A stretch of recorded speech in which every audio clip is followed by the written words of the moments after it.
You need to hear this if you're a speed enthusiast, or just someone who sneezes.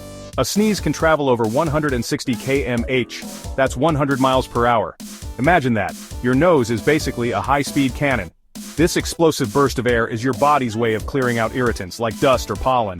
But there's a catch. Along with that whoosh, you're blasting thousands of tiny droplets into the air. So, for everyone's sake, cover your mouth. Pretty wild, right?